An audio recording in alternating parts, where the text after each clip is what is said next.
will listen to this when it's up on just audio. But welcome back, Nick, to my podcast. I really wanted to talk to you again, specifically after, I mean, you're heavily, well, we'll get into it in the music industry, but I feel like what you know and your knowledge could help those right now after 2020 and into 2021. And we're gonna do a little bit different than people are probably used to in my podcast. We're gonna actually pinpoint 3 topics tonight because we know that there's a lot of people who have had questions. They've reached out to Nick, they've reached out to me, and we want to talk specifically about songwriting and then how you can monetize your own artistry. And then we'll talk about Nick's new album. So welcome back, Nick. Thanks for having me. It's good to be back. Awesome. So let's just talk about songwriting, because I know you've been doing a lot. There's a lot of artists that have bragging that 2020 was like a songwriting year for a lot of people. We've seen new projects even from like top 40 artists, like everybody's talking about Bruno Mars and Anderson .Paak with Silk Sonic, which I know we're more on the electronic side, but talk about how important it is specifically in songwriting, and how does an artist who's a little, I guess, have writer's block, so they say, kind of tackle their creativity, especially with the downtime that people have had. Yeah, well, writer's block is that's just something that happens, you know. I mean, obviously, I think time and experience kind of get you over those kind of writer block situations. The one thing with writer block is trusting yourself is key. I think the mind plays games with you. You think you're in a rut when you're not really in a rut. It's more your head's just playing with you. But we'll get to that in a second. So talking about songwriting, you're right. 2020 was an epic year for songwriters because everyone is in the studio. They're writing tracks, they're producing tracks, and publishing it is an all-time high now because of the new Modernization Music Act and streaming mechanicals that are being paid starting January 1st from the stores to artists, to performers, to publishers, to writers. It's all critical stuff in how we move forward in the industry. But there's a few things that have not changed. And I think, especially in electronic music, I know that I have a lot of dance music friends and family and fans out there that may be tuning into this, is that the song, let's put it this way, all roads lead to Rome. And in Rome is the song. The only thing that matters in the music industry is the song. Right. Everything else supports the song. So when you go into the music industry with that mindset as a songwriter, as a producer, and you focus at the top that you need to create an infrastructure that is in the best interest of the songwriting, of the song, then you're going to win at this game called music. I think a lot of the times that what happens, especially in electronic music, you have a lot of gamers, you have a lot of kids coming out of the 90s, you have a lot of young producers. There's this perception that the sound design is the most important thing. That do my kick sound great? Am I using a preset? I should change that preset, or am I creating my own sounds? Am I doing this right? Those are all critical things. Absolutely they are, but they're not the most important thing. I like to look at it like a pyramid, and the pyramid is a good solid foundation. And on this side of the pyramid, you have the top line and the lyric, the melody, whether it's in an instrument or whether it's in a vocal. And on this side of the pyramid, you have the performance, the vocalist performance, the singing, or the players. And on the bottom, you have the sound design, the production, which supports these two elements and creates the pyramid. And at the top is the perfect track, is the perfect song. If you take away the top line and the melody, or something that makes that song reoccurring, memorable, and beautiful, what is the sound design supporting? What's it polishing? What's it trying to make better? Pretty much nothing. All you have is just a really cool bunch of sounds that sound amazing, but there's no song.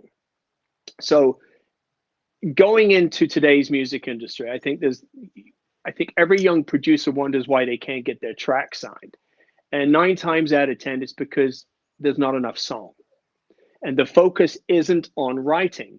And sound design's like getting up and walking in the morning. You do it pretty well when you're younger and you learn how to run and you get really good at it, but it's something that you shouldn't have to think all the time about. It's something you automatically do. I'm a great sound designer. I know what to plug in. I know how to make my track sound amazing. But songwriting takes critical thinking all of the time. You really have to sit down and go deep. You have to be prolific. You have to bring yourself to tears. You have to dig into your relationships. You have to break up again with all the past loves that hurt you so you can write those killer tracks. It takes time. And so, I think if you got writer's block, looping back to your original question, if you approach songwriting like that, you'll find that writer's block doesn't happen quite as much, because I think writer's block happens when you have people that are focusing on the wrong elements of the song. They're wondering why their sound design isn't making the song that doesn't exist sound great. And they claim they have writer's block when actually there's no song. So hopefully I've made sense here. So everything is about the song. So going forward in today's music industry, when I crawl into the studio each day, that's all that's on my mind. Everything else I just trust. Everything else I trust. I guess along those lines, since you come from you studied music, you come from the musician side of things, and myself, I fancy that. Yeah, right. But what I'm getting at, I guess, if we bring back to the electronic dance music side of things, is that there are a lot of people in electronic dance music that don't know music theory. They don't know how to read a piece of music. Do you think because they haven't had that formal training, there's why there's this kind of like idea that, oh, I need to focus on the plugins and I need to focus on the software, but not really focus on the songwriting? Well, yeah, absolutely. So they're focusing on their current strength, and that's usually in sound design and engineering, and they're trying to polish songs that don't exist. And that's why sometimes teams are imperative. Great songwriters match with great producers, great lyricists match with great singers. They all come together to create a great team. Now, if you're a golden unicorn, which means you accomplish all of those tasks quite well by yourself, then you've got to learn that sound design supports the song and you need to be focusing on the music. And so, yes, being well trained is absolutely going to afford you better choices in the studio. I see this all the time. I mean, knowing your key signatures, knowing how to play piano, knowing progressions, knowing key changes, knowing how melody works and counterpoint theory, and all of those things that really make beautiful music beautiful is the most important thing in songwriting, in my opinion. And, I talk in absolutes all the time. I sound like everything I say is, the way it should be. But I always like to think that music industry is like a game of golf. It's like minimizing mistakes. It's not about trying to make it perfect. If you're going to win this game, you minimize your mistakes. You don't try to perfect the game. And that's what this is about. So if you find your weak spot is music writing because you haven't gone back to school and studied theory, then go back to school and study theory. Because I guarantee you, your choices are going to be far better and you're going to write great songs. Your sound design is going to support great songs. And guess what happens? You start getting the big deals. And I talk to the labels all the time. I talk to the big labels all the time about what they're looking for. And I can tell you, it's always they're looking for a great song.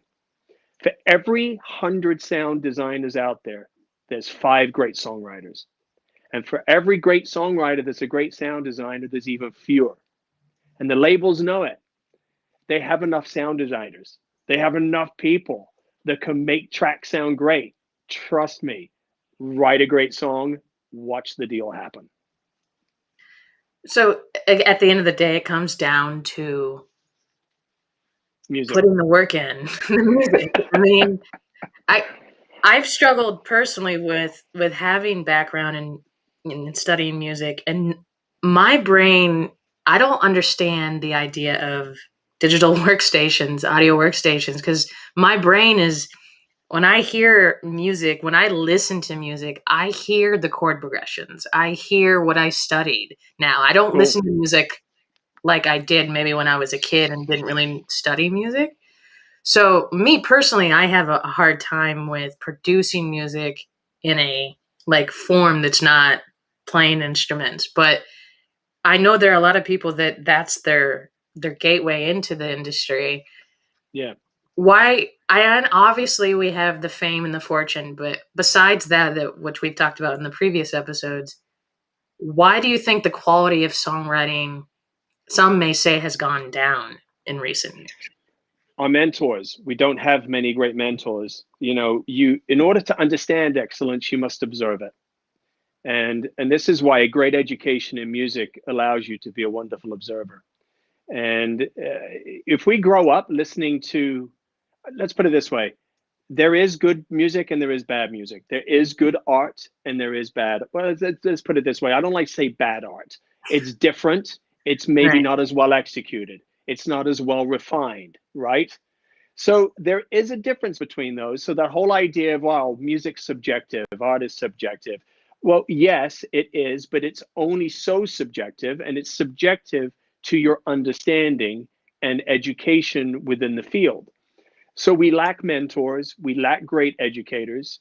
So if you grow up listening to music that is not that well put together, that is not that well orchestrated, not that well produced, not that well written, your idea of good is not as great as it could be. It's what's called mediocrity is pervasive. It becomes pervasive when we stop our mentors and our teachers from getting access to providing education, especially in music. I could go on forever about that and how that works within our society, but I think we've all got a pretty good clue that education sucks for the most part, and it's expensive if you want to try and take it outside of high school. Um, so we need mentors. It changes everything. And do you think that's why, well, maybe it's just because of advertising, but we've seen a lot of recent type of master class um, Those are artists, great. Yeah. yeah, become so popular because people are realizing that those that have been successful do offer some sort of wisdom and mentorship. Obviously, not everybody can afford maybe a master class, but I guess my thing is I'm also a proponent. You know this. I'm a proponent of keeping music in schools, and because that's where I started. Absolutely. That's And where I started. the fact that there's just such a war against, in my opinion, keeping Education. an instrument in a kid's hands, that kept me out of trouble as a kid. I mean, Yeah. in high Yeah. school, I stayed in band. I mean, that was the thing that kept Me me too. from getting into drugs and all kinds of stuff. So Yep. if if it, I guess my point is that it until people find the value in songwriting and realize that they can produce good music or that there is somebody they can learn from, what do you think to those that are up and coming now that are just discouraged in their songwriting and think that, well, if I don't get this track signed or if I don't, I don't know, get discovered on TikTok or whatever it is, that they may not continue. You know what I mean? Like, Yeah. Well, look, I mean, you have to look at the realities of the music business too. I was watching Shark Tank. I think I mentioned this to you before, where Mark Cuban was listening to a pitch from one of the people that were pitching their business, and the guy said, hey, I got one of the most challenging businesses in the world, and Mark Cuban stands up and goes, oh no no no no. He goes, no you don't. The toughest business in the world is the music business, and I'm in my living room going. Because yeah, it I think I've is. seen that episode. Yeah, and so it's absolutely true. So I say to everyone that's about to embark upon the business of music is to obviously learn the business inside out. I think we'll discuss that next. But it's absolutely true. It takes an incredibly thick skin, and it takes years to establish yourself. It's not an easy road. So if you're in it for the money, get out. If you're, well, it may kill you otherwise, because it's just, It's just not a good business to be in if you're looking for funds, if you're looking for money. The percentage of musicians and producers that are succeeding on a real high financial level are very, very small. That starts to happen over decades when you build great bodies of work. And, you got to stay in the game for a long time before you start to see the rewards, unless you're an overnight success, unless you have a smash hit. But even that's fleeting, and you'll watch that dry up pretty fast as well. Awesome. I do have a question from somebody watching. Yeah. So they're asking, Greg Helmstetter out there on Facebook is asking, what do you think about scientific data-driven processes for producing hits as described in Song Machine inside the Hit Factory, like using algorithms, outsourcing, or writing hooks for specialists?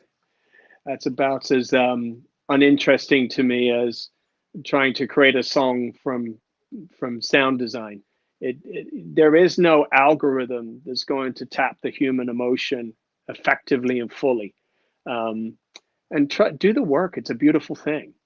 There's no fast track to writing great songs. There are formulas, and I think that those algorithms try to find formulas, and all they're doing is they're counting measures. They're counting measures on verses, counting measures on choruses, counting measures on pre-choruses, and then timing the track to 3 minutes 30 seconds. That's a single. We had all the right peaks and valleys, therefore that fits within our little thing. I think you can look at that as being, okay, I need to follow that guide. I need to create a song that's 3 minutes and 30 seconds long. I need a verse, I need a pre-chorus, I need a hook. Then I go back to my second verse, and so forth, so forth.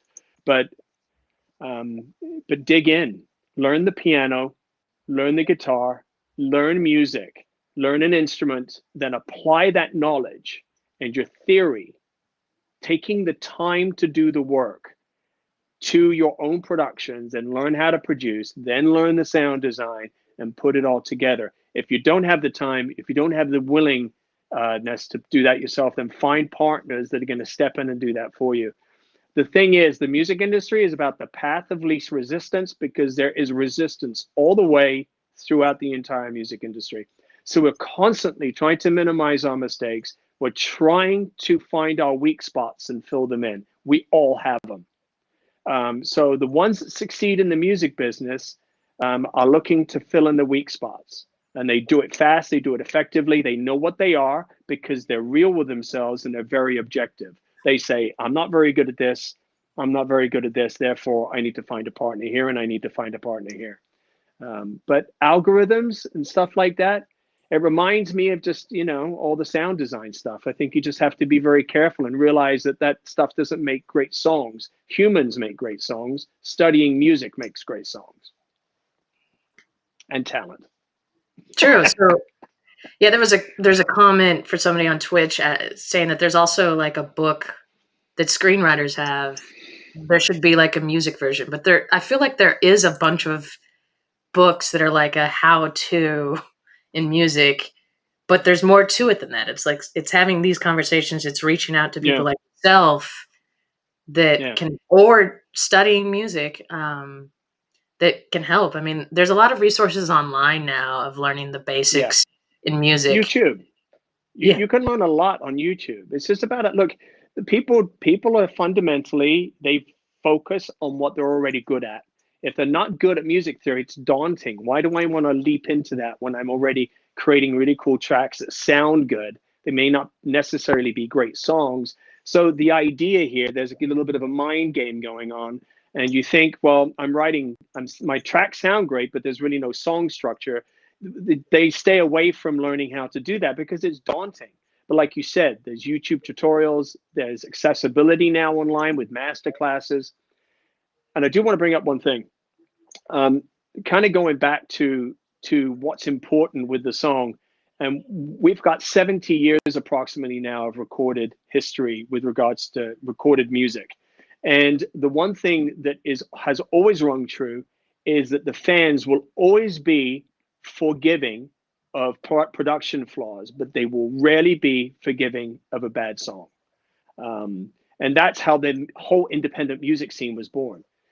So whole indie music is born out of grunge, man. It's born out of, it's not perfect, but the songs are great. The songs are great. It drives the genre. And the music industry is the same from genre to genre to genre. It's all about the song. That's all I got to say. So on that note, then you do create what you think is like a great song that you want to shop to a label, and then it does get signed. So how are we going to, let's talk about monetization, because we were talking about in pre-show how people aren't specifically going after the avenues to make the money that they can, and a lot of people just think they don't want to go to a publisher, they don't understand music licensing and publishing. So can you explain to people, I know we've had our conversations off air, but explain to people maybe who are not aware of how you can monetize your art? So you have to understand where the most money is being made in the music industry. You sort of got to start with that, and you got to chase that. I mean, that's if you're looking to quit your day job and you want to become a full-time recording artist or a musician. So the number one obvious revenue stream is touring. That's self-explanatory. If the promoter wants you on the stage, if the venue wants you on the stage, and your price is being paid, then obviously you're making money. The more successful your recorded works are, the more successful your artistry is, perhaps maybe the more successful your tours are. They usually go hand in hand. So touring is kind of self-explanatory. I don't think we need to go into why that's a money maker, right? No, I think we all see that. But touring is not passive income. And passive income in the music business is goal number one, because we all want to make money while we're sleeping in royalties, in publishing, in writing. And how do we chase it? Where do we go? And how do we get set up? Well, newsflash, if you're a musician and you're getting into the music business, and if you say to somebody, oh, I'm just an artist, I can't stand the business side, that's the worst point of view you could ever have. It's like getting into any business. Why would you get into any kind of business without fully understanding how you're going to make money and every angle of that business? So throw the idea of I'm just an artist and I'm not going to learn about the business to one side. You have to learn more about the business than you do about you creating tracks. Creating tracks is 30 to 40% of the work. The rest is understanding the business and monetizing it. And as soon as you get that, it will change your life. The way to do that is to understand the main revenue streams. You got the touring, and then next we have publishing. And also control of assets.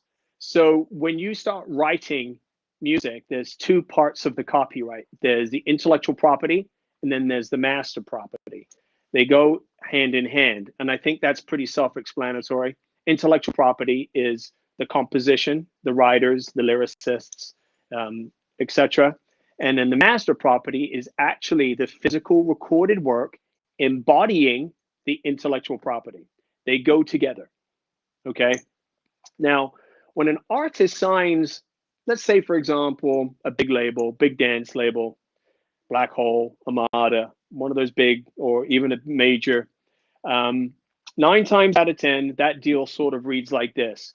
I'll take your master property in perpetuity, which means for a lifetime, and I'll give you a royalty, a set percentage for every sale and stream for that right, for your artistry to be on the label. Those deals are fundamentally very difficult to maintain as far as being profitable because they provide very, very little revenue.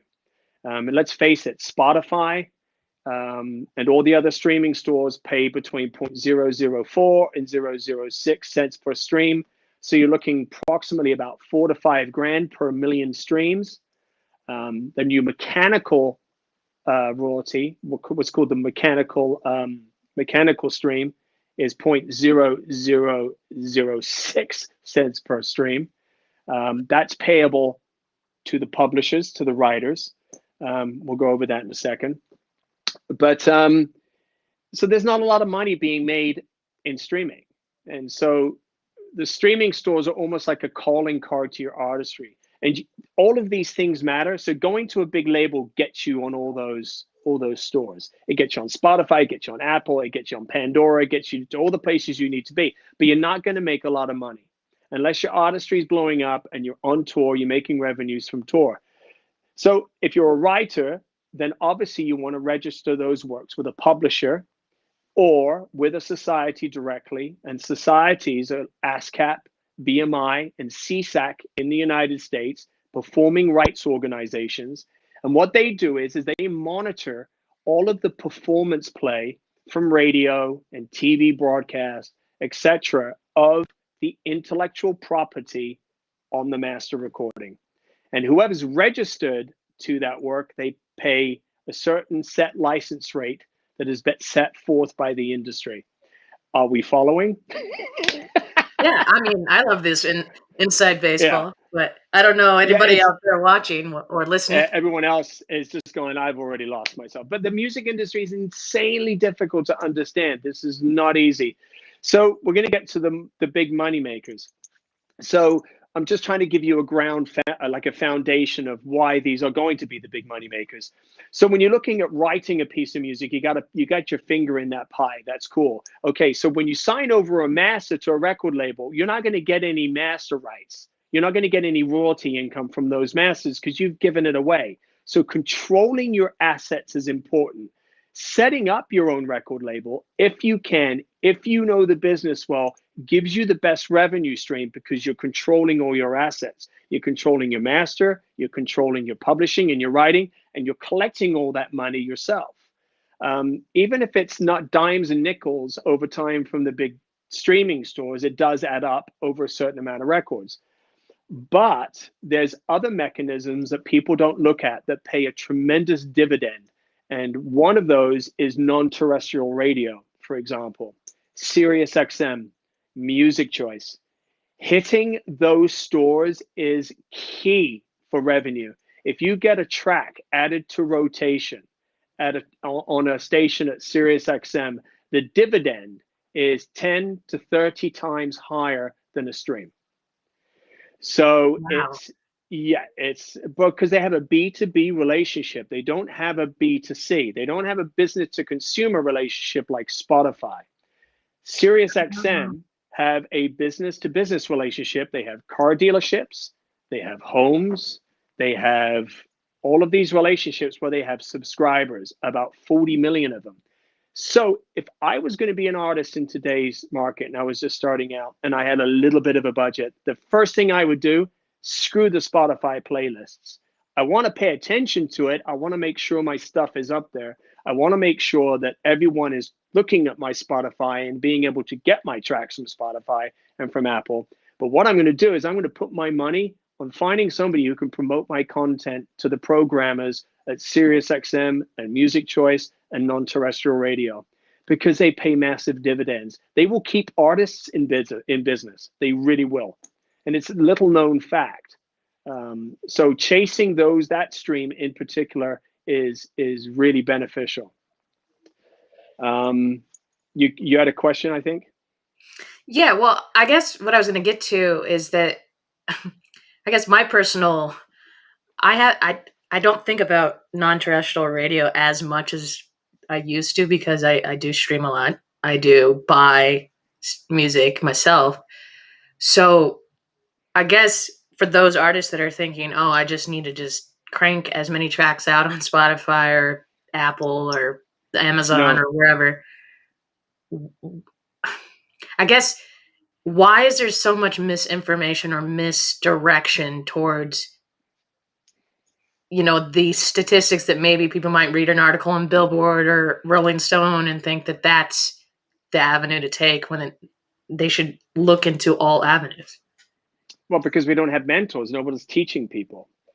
How many people are watching today that have been told that non-terrestrial radio pays the greatest dividends for ads to rotation? I guarantee you nobody's heard that because they've not experienced it, because they've not been in the position to get an ad to rotation. They haven't seen the revenue stream. And subsequent to that, they haven't registered their works. So they're not receiving the income from the appropriate society that pays, that SiriusXM pays. So when you step into releasing material, you have to make sure that you are registered with ASCAP, BMI, or CSAC, and also what's called the neighboring rights societies. In the United States, we have sound exchange. Neighboring rights means that they pay a royalty that the person that owns the master, not the intellectual property, but the master. And that's why it's called neighboring rights. And they also pay a royalty to the artist that is appearing on that master.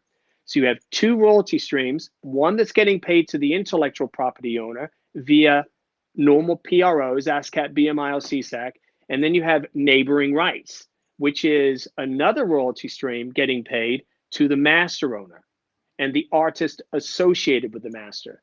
It's confusing as hell, but if you're registered with Sound Exchange, and if you're registered with ASCAP or BMI or CSAC, you have to choose one, you're going to get that revenue stream from SiriusXM when they add your track to rotation. And let me tell you, when they add a track to rotation, you're making a lot of money. So, do you know how there's billions of dollars that go into black boxes? It's called the black box. Billions of uncollected revenue that go into black boxes every year. And it disappears after 3 years.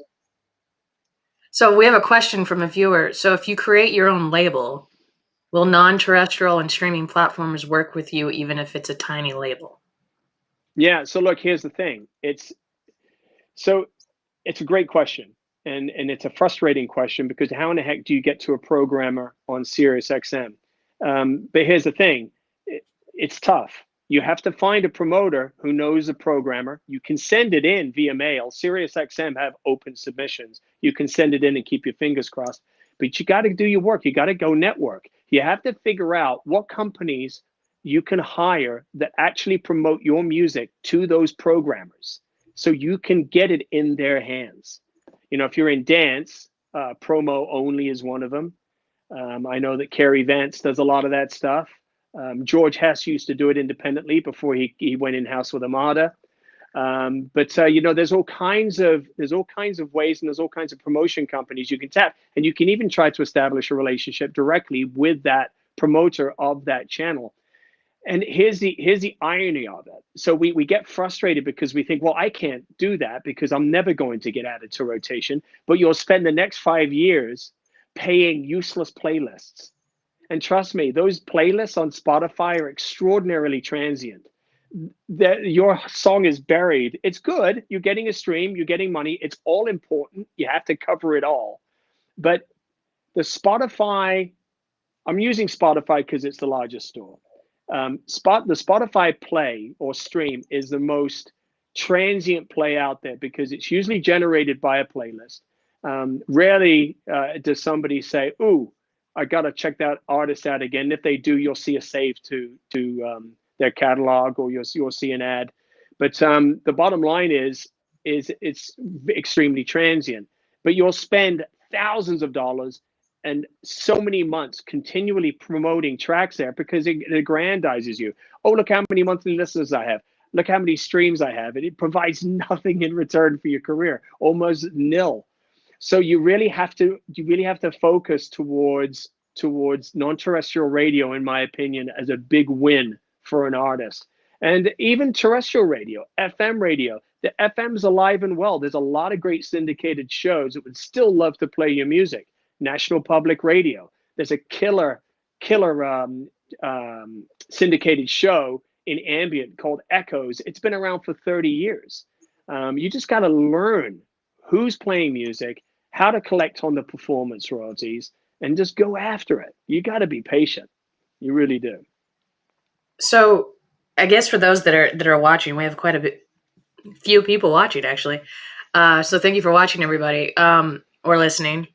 So I guess in terms of like pop culture and a lot of, you know, there's a lot of music documentaries out now and a lot of like books and autobiographical and you name it, where there's this thought that, oh, you have to get like a whole team of people, like a manager or whatever, and then they're going to get you signed to a bad deal, and then a bad deal is going to, you know, not apply, and you're not going to get the rights or all your publishing, money to you. I think there's this bad stigma from pop culture, movies, TV, and without people actually even Googling how publishing works and how licensing works. Because I'm sure a lot of people listening or will listen to this will be like, oh, that's how this works, because people don't know. Like there's no It's difficult. yeah. It's tricky. This is not easy. No one ever said this was going to be easy, and it's certainly not easy. So, but you have to apply yourself. The ones who are going to win in this game apply themselves. If you don't apply themselves, get out. Look, I am a very, when it comes to people, I love people, and I love connections, and I love my music, and I love writing about my life experiences. But when it comes to the pragmatics of the music business, I have very little patience for those who do not want to apply themselves, especially the artists that somehow think they're above it. They're going to fail at staying in the business and having a long, sustainable career. It's almost guaranteed. I've been 28 years in this business, and it's quite easy to see the formula. The ones that apply themselves and learn everything they can possibly do about the music business are the ones that survive. The ones that realize that this music industry is about writing songs, those are the ones that survive. See how this is coming together? There are no shortcuts here. There are no shortcuts. So we've talked extensively about electronic dance music, and there seems to be this, and we've even talked about in the previous episodes that you've been on this podcast, about the stigmas and the difference between partnering up with sound engineers and getting help, or asking somebody to write something like a ghost producer and then taking credit for it. Can you talk a little bit about the difference? Because I think there's this overarching thinking that if they reach out to somebody else, or if it's not a duo or whatever it is, it's some sort of, oh, somebody's producing this for somebody else. I mean, there was like controversy last year about Tiesto and his new alias, and if it was really him. And it's like, why does that matter? We were all listening to it, right? Like, I mean, look, I mean, these guys are successful. They're smart people. They're usually surrounded by incredible teams. They know exactly what they're doing. 9 times out of 10, if they're in the business on the level that they are, is they know the business inside out. So like going back to the whole manager thing, what is a manager's role, for example? A manager is somebody that manages your affairs when you no longer can. It's not somebody that comes in and says, I'm going to take the responsibility of you learning the business. No, that's not a manager. A manager takes your career when you can no longer manage it yourself because you do not have the time. That's what a manager is. And when a manager is really effective on that level, they're highly sought after, they're powerful, they're well informed, they're industry pros, and they rarely look at undiscovered artists with no revenue because there's no revenue. There are some managers that do look for new talent and they want to develop them, and that's absolutely true. I'm not saying that it's not the case, but what's more important is you manage yourself. You learn the business. Just learn the business. The reason why I'm so passionate about this, and I feel like I'm going to jump out of my pants, is because for 28 years, I've just heard the nonsense over and over again about how people just don't want to learn the business. Can you imagine starting another type of business and you only want to learn one little part of it because you're too good for the rest of it? How, for some reason in the music business, we feel that because we're artists, that we're exempt. right. It's ludicrous. It's ridiculous. It's ridiculous. Well, could it also be I mean, I'm sure social media and the explosion of maybe certain artists, or the viral ability that we've seen because of the internet, hasn't helped people realize that they're, or having like shows like The Voice or American Idol or whatever's the popular one right now, to think that there's like a fast track to stardom. Um, and realize that that's actually 1 in a million chance, or a specific chance that actually is making other people more money than the artist. Yeah. Which is why I've never really liked the whole American Idol voice kind of situation, because I know there's plenty of really talented people out there that just don't get the chance. Yeah. But we do have another question.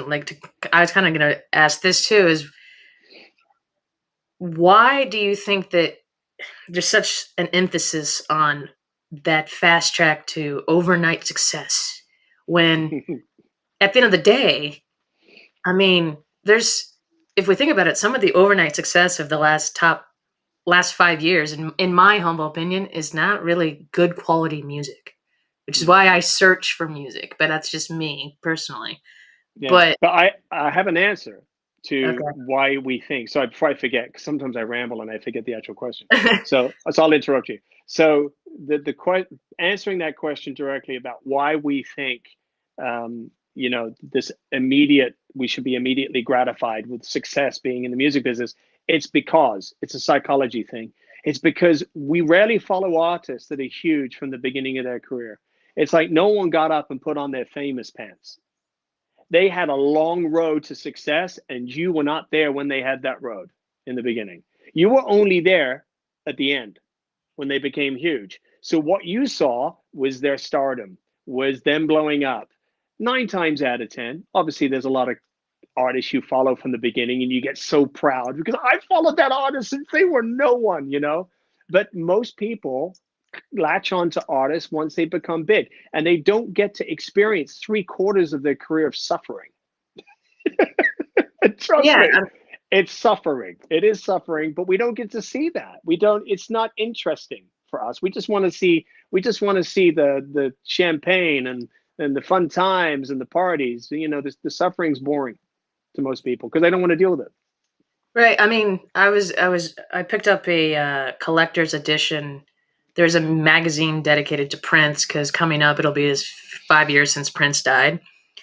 And I was reading an article, and people forget that like Prince started so young in the local music scene of Minneapolis in the 70s. He didn't Yeah, make it big. People didn't know who Prince was until the 80s. yeah, And that's when he blew up. But like people, when we're thinking about Prince, we think about Prince from the 80s. We don't remember the times that like he was, building and had to get his big break. And the same with a yeah. lot of artists. So it's just interesting to me how there's been this like proponent of people thinking that they can just start today and then in a couple months be well known. I mean, with social media, maybe, but like, are you going to make? I mean, as you talked about, if they don't register their work, they're not Yeah. going to get credit Look, or money from what they've done, right? right. So there's one overarching kind of point to take from this podcast, and that is the path of least resistance. You choose to learn about the business, you choose to register your works, you choose to chase the revenue streams that matter the most. Get away from the aggrandizing platforms. Pay attention to them, focus on them, but don't invest a lot of time and a lot of money. Focus on the ones that are going to bring you the money, and that is educating yourself, registering your works, owning your content. So if you do have a record label, it is important you try to find a budget because nothing is free in life, and it's difficult asking for favors as a record label. Artists can ask for favors all day long because I'm an artist, I need a favor. But as a record label, you really kind of want to participate in what's called services rendered. And there are promoters and there are people in the music business that are not famous that require dollars in order to survive. And that's part of the secular thing we call the music business. And so when you get into the music business as a record label, so you can control your content, profit from your masters by registering them with neighboring rights societies, profiting from the PROs by registering your compositions with performing rights societies, owning all that content, distributing all that content through a distributor, and then collecting on it is the most important road. Then you leverage all of that by working with larger labels. If a big label comes along and says, hey, I want that one particular single, then maybe that's a good idea because all of a sudden you've unloaded something on a label that's going to give you perhaps more exposure than your own label. You're making more money from your own label, but you're getting more exposure as an artist over there. It's called leveraging. You have to learn to leverage these relationships. So to be non-exclusive is critical in leveraging. If you end up being exclusive with a label, then you've lost the ability to release on your own label. So you kind of, leverage your way up in the industry, and you use relationships to your benefit. Use is a bad word, excuse me. I would say you benefit from that relationship in the right way. Cool. So I do want to talk about your new album because I've listened to it. Oh yeah, that. Yeah, we'll get to that in a second. But we do have some questions from people watching. Sure. So we kind of already addressed this, but I guess Greg was asking, what is the best way for an outside, I guess, person to learn the business? And we've kind of talked about that there's tutorials, there's master classes, there's podcasts, I guess, like this, where you listen and you learn. You can reach out to people such as yourself. I have, obviously, because we've known each other for a few years now. It's the best question. It's the best question to ask.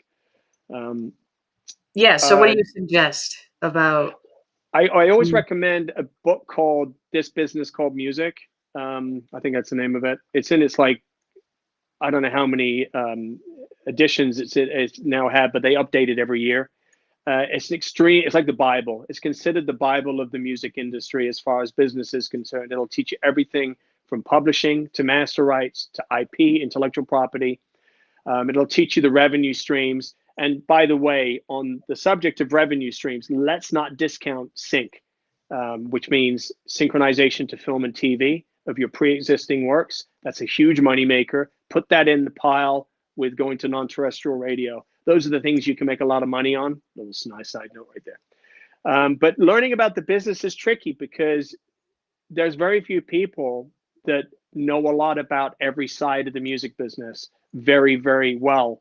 So reading books, finding a mentor, gosh, I don't know how that happens these days because they're far and few between, or finding somebody you can rub shoulders with that's really well-versed. That has a lot of experience on both sides of the fence. But this business called music, I highly recommend that. Start there. Awesome.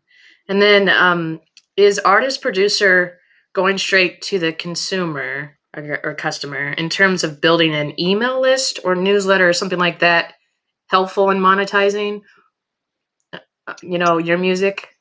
Well, that's a good one. I think the people are on the fence about that because it depends on how authentic that list is. If you built it over time with the right fan base.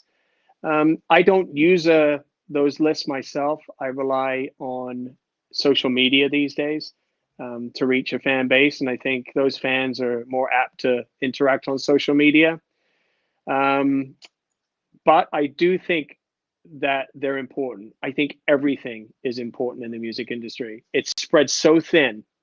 You have to cover it all. You really do.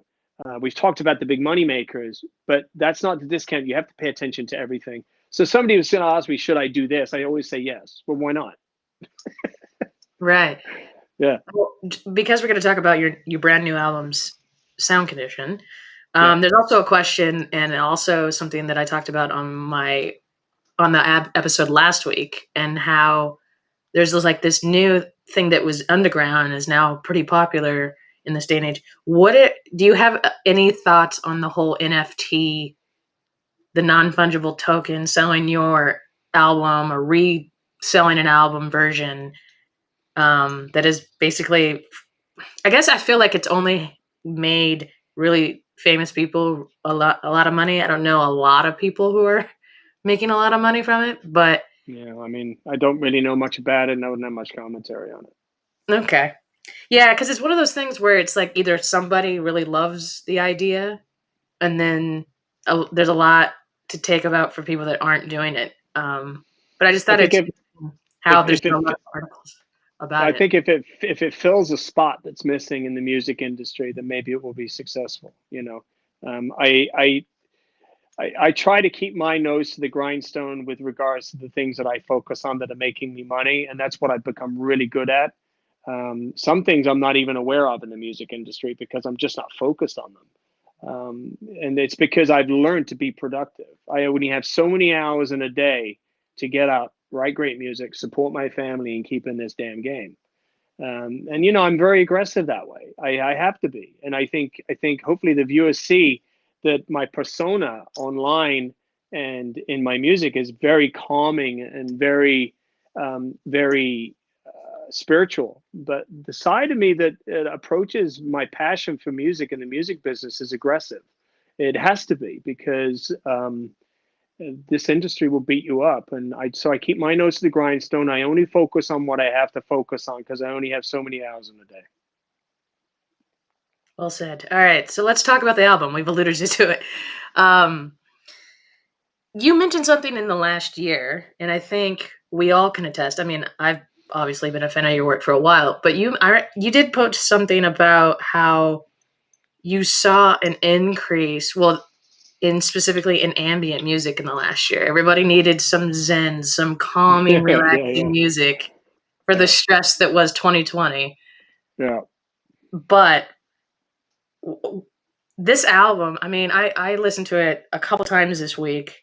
It kept me from blowing up with my day job. So can you talk about Sound Condition? And I know we've talked about your previous last two albums. I mean, we've talked on this podcast a couple times. So talk about you.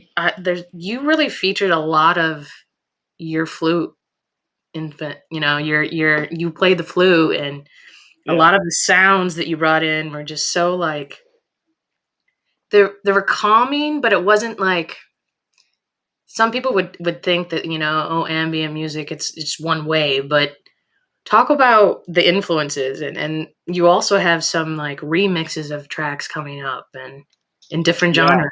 So talk about just the building of this album, because it's a great 10-track album. Thank you. Well, I am a flautist. I studied at the Royal Academy when I was 6 through 11. Crazy young, formal education in music when I was super tiny. It was great. So, but that was on the flute. So I kind of took a couple of albums off from that. And especially when I started introducing vocal tracks and writing lyrics and working with vocalists. And then on this last record, I kind of gravitated back to it because I don't know, 2020 sounded to me like it needed some healing. And so when I stepped into the record, I had this beautiful big bamboo flute. It's huge. It's hold on, it's right here. It's this guy right here. It's this guy right here that I play on the album. Yes. Right. So it's that one. I may lose you on the headphones. I'll go to the device otherwise. Oh no.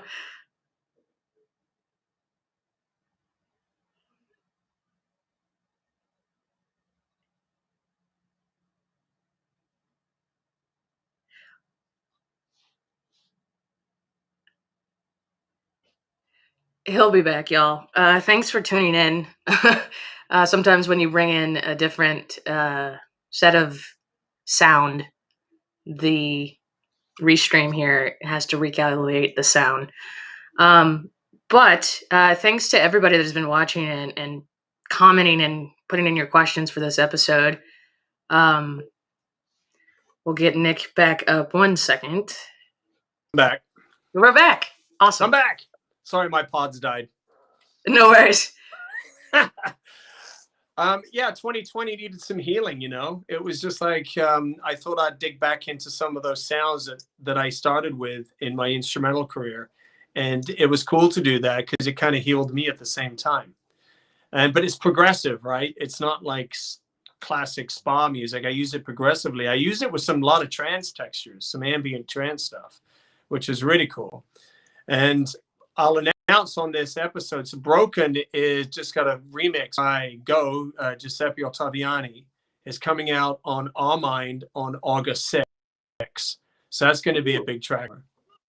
And then Scores, a huge remix. And trust me, it's amazing. And also Scores just remixed Angels. And that's coming out on Armada as well. So we're lining up the remixes beautifully throughout the summer. And then I got so many cool things coming up. This year's been great for me. I have to say, January 2020 was good for me because I was spending so much time in the music. But then in the studio, but when January 1st hit, I started kind of like running. And there's some massive surprises coming up that I can't talk about. I wish I could. I'm dying to, but I can't. But it's going to be great. But that record sound condition with that whole therapeutic kind of 3 songs flute based using the bamboo flute, but progressive. I just thought it was just time to kind of do something more reflective and more centered around the experience we all had in 2020. It just seemed like the right thing to do. So. Right. I mean, I've always loved music that calms. But that's because I have my own issues. But you mentioned, like, I want to kind of circle back to, obviously we had the year we had in 2020, but I feel like there was a lot of people discovering ambient and discovering chill music. And now when you listen to a lot of the stream DJs, everything's really like low BPM, chill. Deep. I mean, I even tried my hand streaming smooth jazz. I mean, it's just just because I'm like, I love smooth jazz. I grew up on it. Oh, it's great. Hey, why not? Yeah. So can you do you have an idea of why there's kind of been this, obviously people needed calming vibes, but other than, it didn't seem before 2020 that people were really looking for that genre in specific. I mean, it seemed more neat. I actually thought it was heading that way, in all honesty. I think before COVID hit, in dance, melodic techno and melodic house was already making a comeback. Well, not a comeback, but making itself known, I should say. So the temperature was coming down and the BPMs down. And so it's actually a really interesting point on what's coming up for me. So because that's come down here and my Nicholas Gunn sound is coming up, I'm kind of meeting them somewhere halfway. And that's some of the surprises that are coming out later in collaborations and in writing. So there's some really cool stuff coming up. So yeah, I think it was going that way prior to 2020. I think COVID just closed the clubs, it closed the festivals. So the club music it's been a hard year. Club music is dead. It's in comparison to what it was prior. So clubs were having a tricky time. We all know that. So the club scene was having a difficult time and festivals were booming. So was the club scene destroyed by COVID, and will it revive? And is this new sound going to stay? I think that it's going to level off a bit, but I think there's some permanence to this. I like it though, because I felt like there was a few years there where everything was more about the BPMs than it was making a song. And I mean, I guess it's whoever's cup of tea, but I just felt like there was this emphasis on like, oh, if we can crank these beats out in dance music, it's going to keep people coming to this festival or coming to this club. But being a person that went to festivals and went to clubs prior to COVID, I was starting to see that people were getting a little bit sick of like the idea of like, oh, we have to constantly just be like in this like, we're going. It's not an escape. If you go to party, you kind of want an escape, but it didn't seem like an escape because it kind of seemed like the music was like, oh, like you need to be on a treadmill kind of a situation. I think that there's fans for every genre, and I think there's the diehard sector. The club scene was just having a difficult time. I think the younger generations prefer the festivals. I think it's also just a matter of preference. And, the club music is very different from festival music. We know that. You see a lot of mashups at festivals. You see a different kind of lineup. It's a different experience. It's just a whole different thing, right? I mean, I like to go to a club once in a while. When I was younger, I used to go all the time. But I just don't see, when I was the age when I was going to clubs, I don't see that with kids these days. I just don't see it. They're just not clubbers. They just don't go there. Yeah. So that's changed. So if that changes, then that affects the club scene, then the music that's played in the club scene. So I think that is a direct result. Awesome. Well, we're all out of time. That went by really quickly. Thank you, Nick, for joining me again. You're And welcome. I thank you to all of you that have been listening or will listen or watch this, and your questions and comments. And hopefully Nick explained some stuff about the business that you may not have known. I learned more from you than probably a lot every I time we want to talk. cover so much. I always want to Yeah, cover so much, and it's just impossible. So you just kind I of got know. to push home that main point of, certain things, Right. So everybody out here, this will be available on replay on Facebook, Twitch, and YouTube.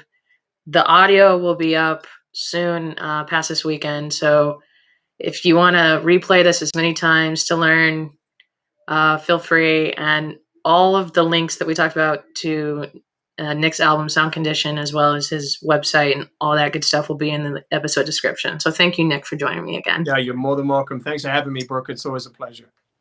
Thank you. All right. Take care, you guys.